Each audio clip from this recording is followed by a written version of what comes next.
Bonjour et bienvenue dans l'émission Paroles de femmes. Nous poursuivons toujours suite à l'actualité des attentats qui ont eu lieu le 13 novembre à Paris.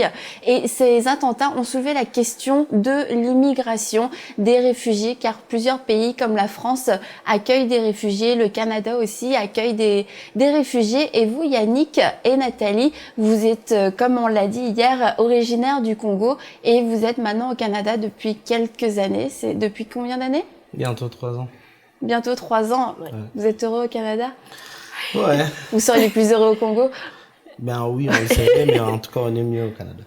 Donc, on va pouvoir parler avec vous de comment vous avez vécu ça. Et la première chose, en fait, à dire, c'est que la plupart des gens ne partent pas de leur pays par choix. C'est vraiment par obligation parce que il y a la guerre, parce que il y a des situations économiques ou sociales qui sont très, très difficiles et les gens finissent par fuir. Et je pense que c'est déjà un premier point à aborder, que c'est pas un choix. C'est pas parce que on a envie de vivre en France, on a envie de vivre au Canada que les gens partent. C'est parce que leur pays ne leur permet plus de vivre d'une manière décente ou d'offrir un avenir à leurs enfants. Et vous, c'était votre cas, c'est la raison pour laquelle vous êtes partis ? Oui, nous, si on est partis, c'était pas par choix, c'était par circonstances. En fait, les circonstances de la guerre nous ont poussés à quitter le Congo. Et je me dis que si c'était pour le désir de découvrir le Canada, on serait venu en touriste. On serait venu en touriste, mais les circonstances de la guerre ont fait assez que nous puissions venir habiter au Canada. Et on est bien ici, on se sent en sécurité. Et on a beaucoup d'espoir, d'espérance du lendemain. On s'est dit, ben, ça va pas tirer ce soir. Ou, en tout cas, on est bien. Vous recherchiez la sécurité en venant ici. Oh, ouais, la sécurité beaucoup plus. Et pour toi, ça a été un déchirement de quitter ton pays, Nathalie ? Pas vraiment, parce que tout ce qui était dans mon pays, ça me rappelait des atrocités, des nuits blanches qu'on passait, des attentes de chaque soir, on doit voir des bandits et tout ça. Donc pour moi, vraiment, c'était pour plus la sécurité. J'étais libérée de toute cette insécurité qui régnait autour de nous. Chaque jour, on vivait dans la peur. Même jusqu'aujourd'hui, si tu parles avec quelqu'un qui est dans mon pays, il te dit c'est la peur tout le temps.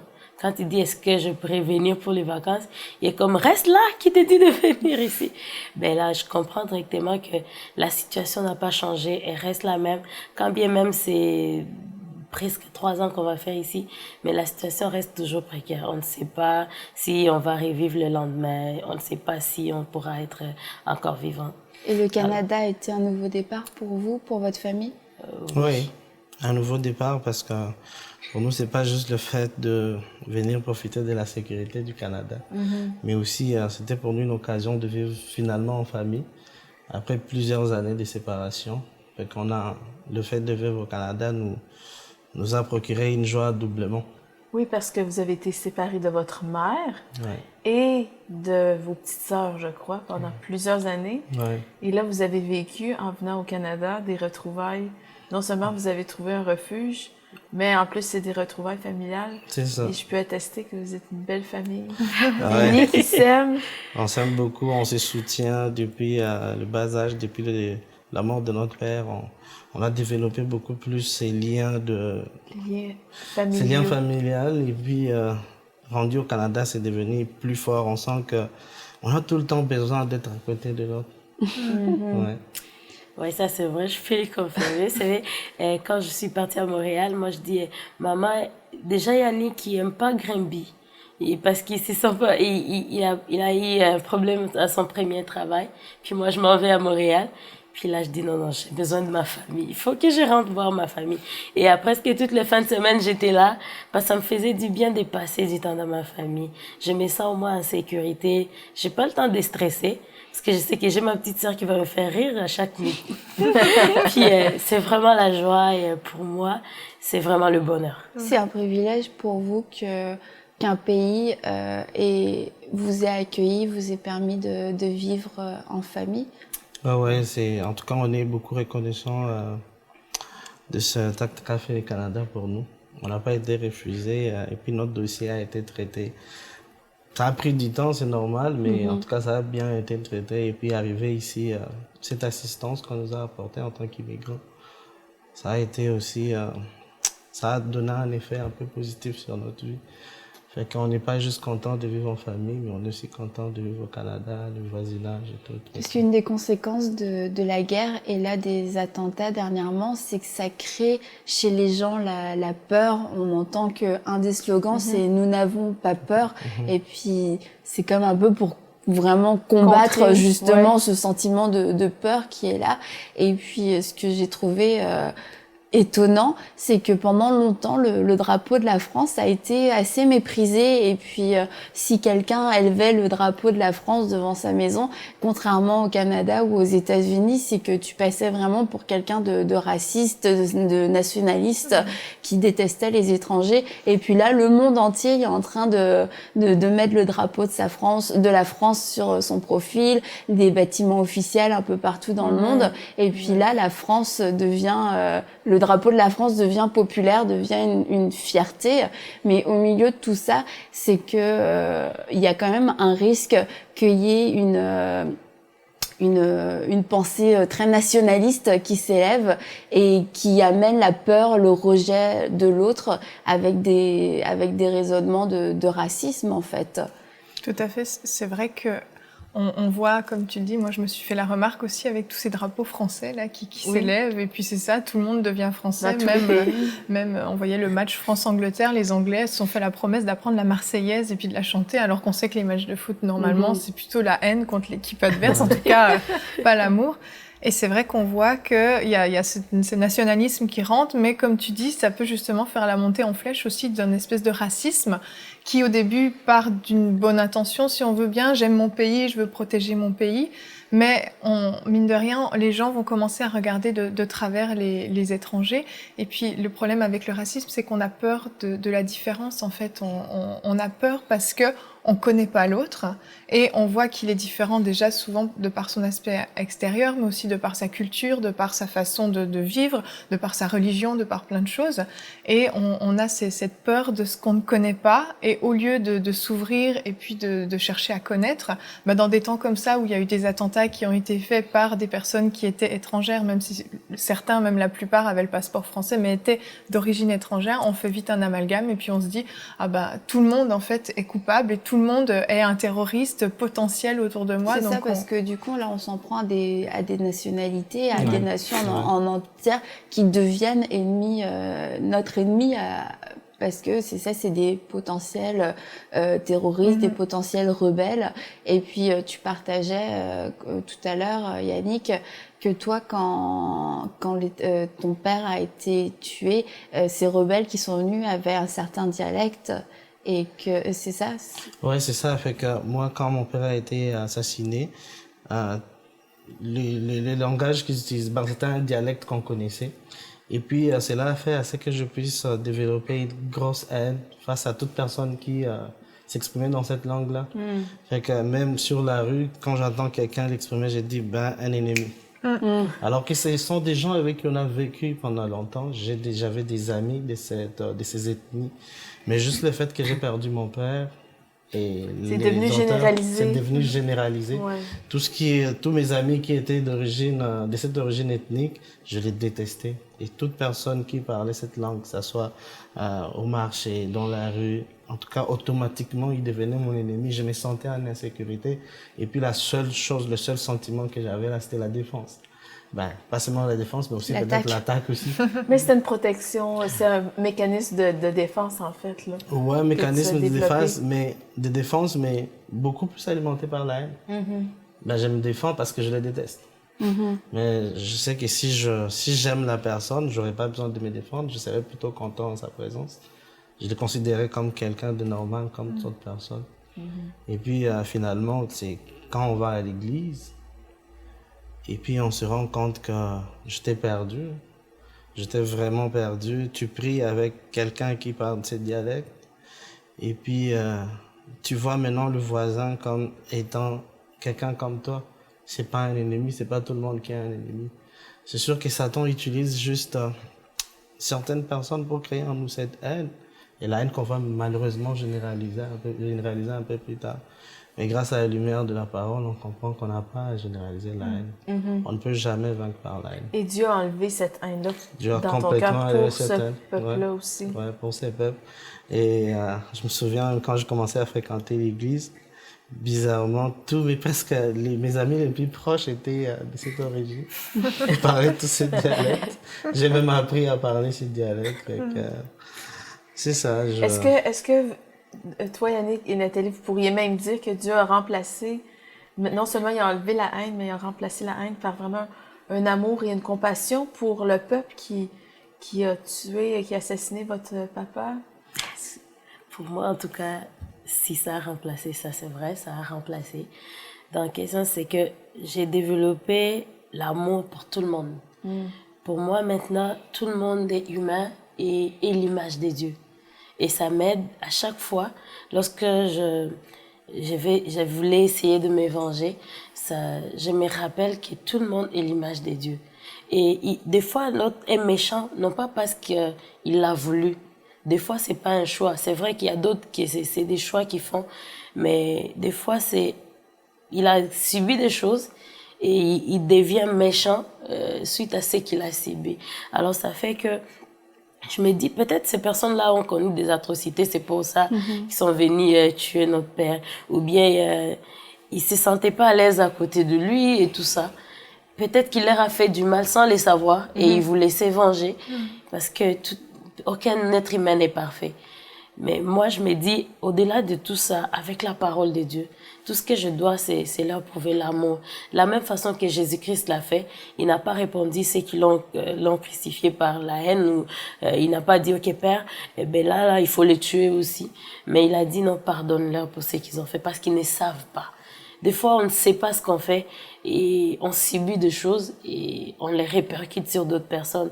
Mais la seule chose que je sais, c'est que Dieu m'a aidé à changer cette haine en donnant l'amour qu'il donne. Parce que moi, quand je me regarde, je me dis, Seigneur, je suis pas parfaite. Mais si à chaque fois que je viens devant toi, tu m'ouvres tes bras d'amour, pourquoi moi, je peux pas être capable à accepter mon prochain comme moi-même? Tout comme tu l'as dit dans ta parole, aime ton prochain comme toi-même. Et en tant qu'église, si en tant que croyant, tu penses qu'on devrait pouvoir accueillir ces réfugiés, accueillir ces gens qui vivent des situations difficiles dans leur pays et pouvoir leur apporter de l'aide? À mon avis, oui, parce que si moi, le Canada ne m'avait pas ouvert la porte, je sais pas qu'est-ce que j'aurais déjà subi jusqu'à ce moment. Je sais pas peut-être ce que je serais. Mais tout le monde ne peut pas être bandit. Tout le monde ne peut pas être kamikaze. Tout le monde ne peut pas faire tout.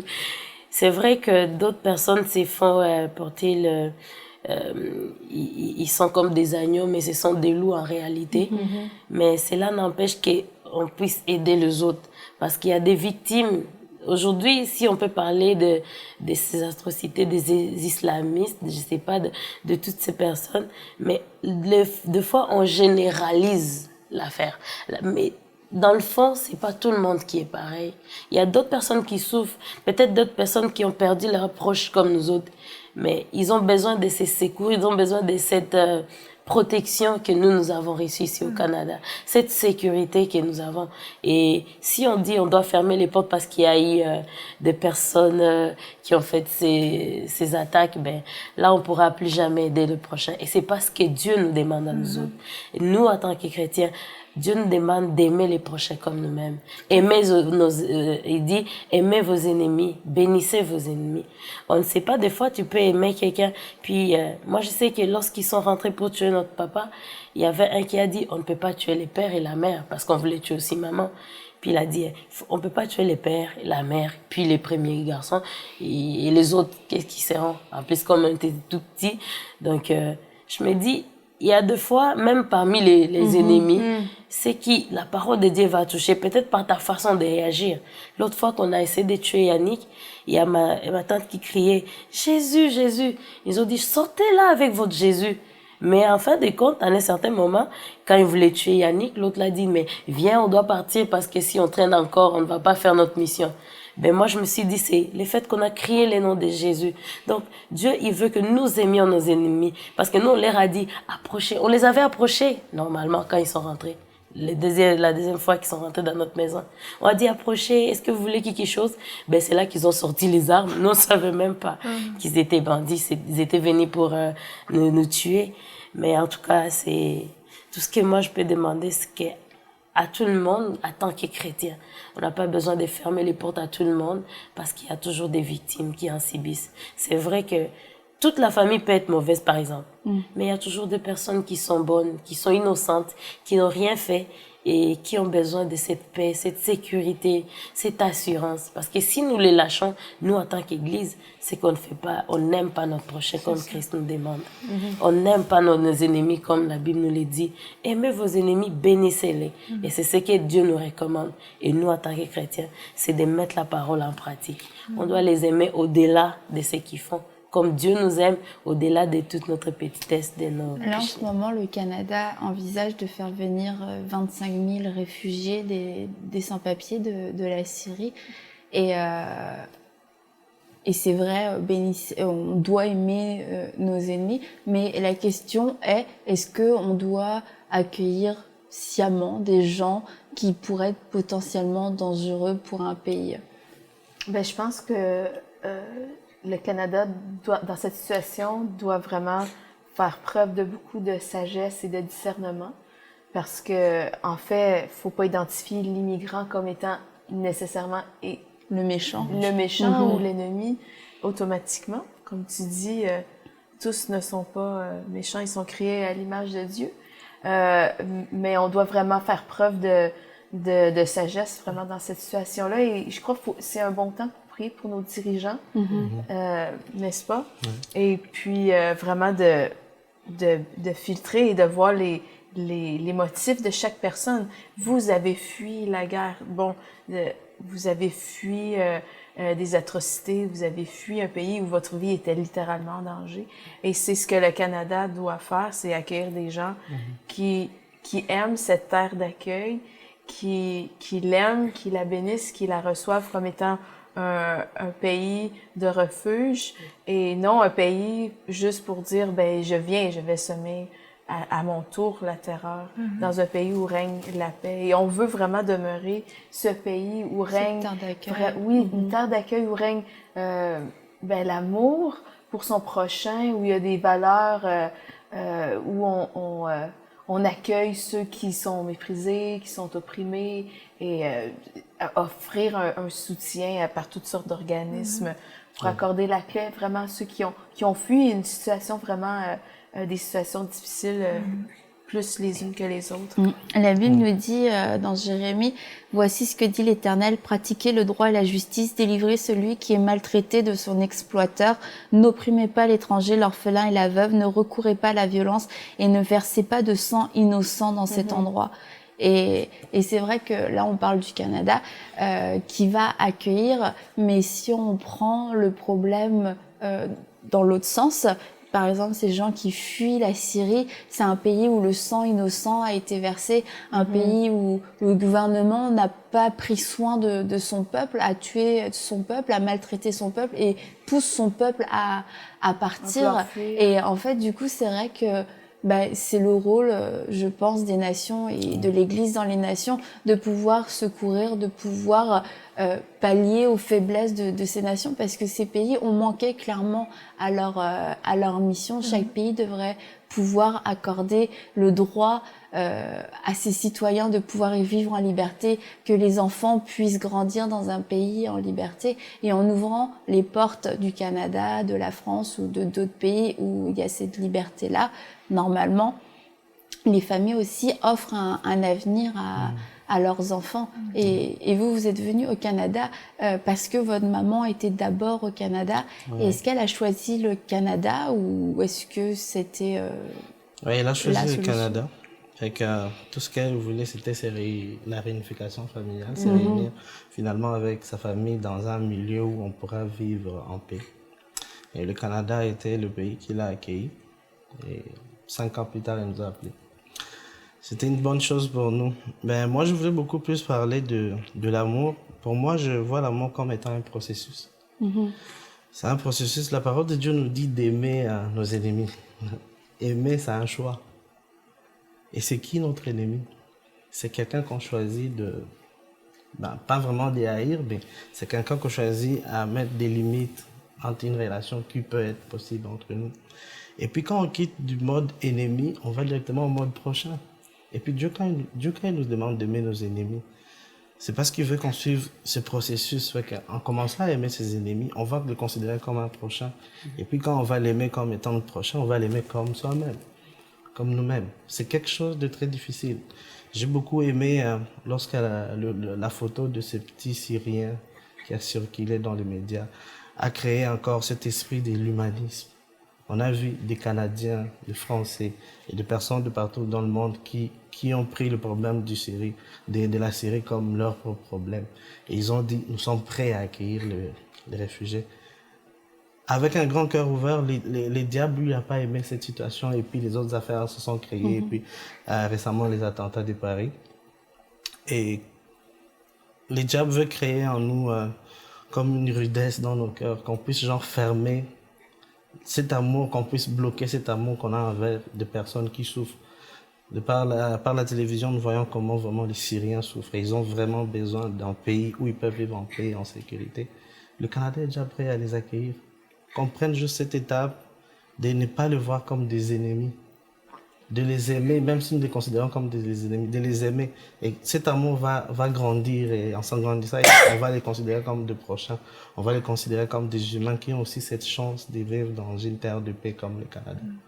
Fait que c'est très important qu'on puisse beaucoup plus prêcher l'amour et pas la haine, qu'on ne puisse pas juste se limiter à des situations négatives que nous vivons par exemple pour le moment, mais que dans cet engouement d'unité, dans cet engouement de paix et d'amour envers le monde que les gens même ont manifesté envers les attentats de Paris, que ce même amour qui a animé le monde puisse aussi nous animer, qu'on puisse avoir ce même amour pour la Syrie et pour d'autres pays. C'est pas seulement la Syrie, il y a plein de pays, la Palestine et d'autres pays en Afrique, mon pays et plusieurs pays qui vivent des situations atroces, qu'on puisse quand même avoir ces grands cœurs ouverts.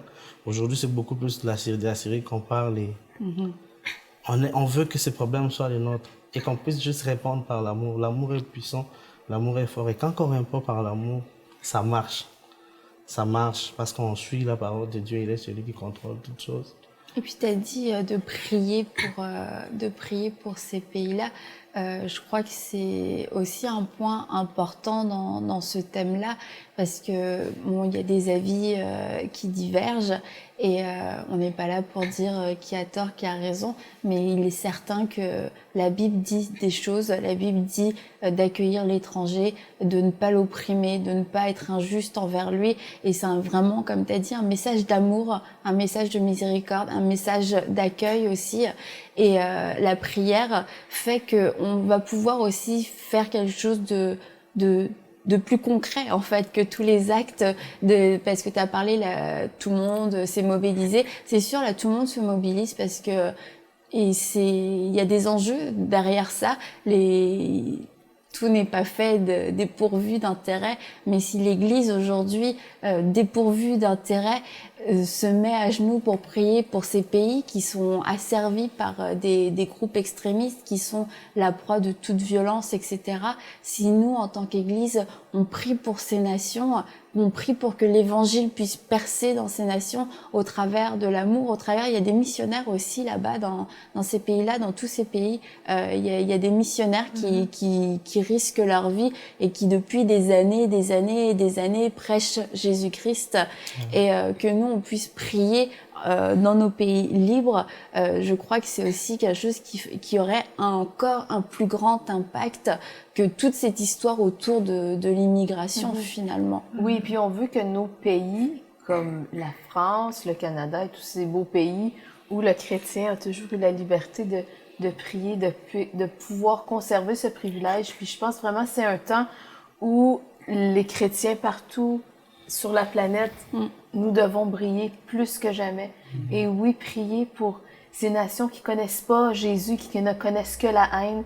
Et on sait que Jésus se révèle à plusieurs d'entre eux par des rêves, des songes. Et vraiment, le Seigneur Jésus est vraiment comme la solution pour toutes ces choses qui se passent. On sait que c'est lui qui donne la paix, qui donne, qui est un refuge.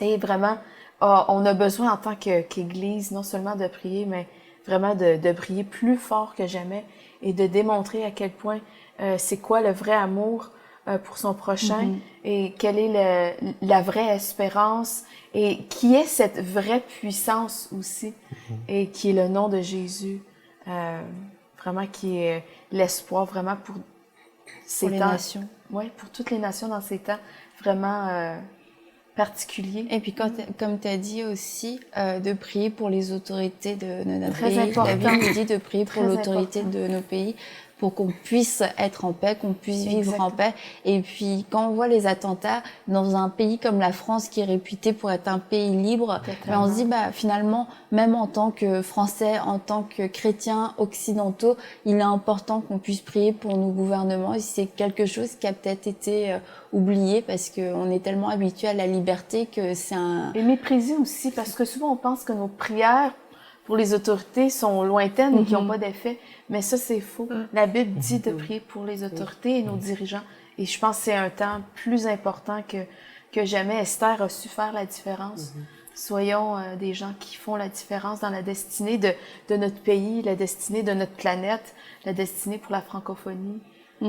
Donc, je vous invite à prier pour les dirigeants de votre pays et aussi de votre pays d'accueil, là où vous avez peut-être immigré comme Nathalie et Yannick, parce que comme Mathilde a dit, oui, vos prières font la différence, vos prières peuvent influencer toute une décision politique, un tournant politique que votre nation peut prendre pour le bien ou pour le mal. Donc, n'hésitez pas à prier, la Bible nous demande de le faire. Donc, si Dieu nous demande de le faire, c'est qu'il nous a donné l'autorité dans la prière, un poids dans la prière pour que les choses changent. Et prier pour ces nations qui ont besoin de connaître Jésus, qui ont besoin d'entendre l'évangile, qui va les libérer. Des nations qui sont remplies de haine, des nations où le sang innocent coule chaque jour. Ces nations n'ont pas besoin de haine, n'ont pas besoin de jugement. Jésus a dit, je ne suis pas venu pour juger le monde, mais pour sauver le monde. Ces nations font partie du monde. Jésus est venu pour eux aussi. Jésus a sauvé Saul de Tarse, qui était un persécuteur dans l'église, qui tuait des chrétiens, qui attaquait des chrétiens, qui rentrait dans les maisons pour persécuter les chrétiens. Jésus l'a sauvé. Donc Jésus peut faire ce miracle aussi au sein de ces groupes islamistes. Et c'est peut-être un message qui vous dérange, mais c'est le message de l'évangile. Un message qui dit bénissez vos ennemis, ne maudissez pas, mais bénissez. Nous sommes faits à l'image de Dieu et nous devons en tant que chrétiens, en tant qu'église, briller par l'amour de Dieu, par nos prières et aussi par nos actions et pouvoir être des gens qui accueillons les étrangers, qui n'opprimons pas l'étranger, qui ne détestons pas l'étranger, mais qui reflétons la justice que Dieu fait et la manière dont Dieu aime les hommes qui ont été créés à son image. Donc on vous dit à très bientôt pour une prochaine émission de Paroles de Femmes. Envoyez-nous votre témoignage à paroledefemmes@enseigne-moi.com.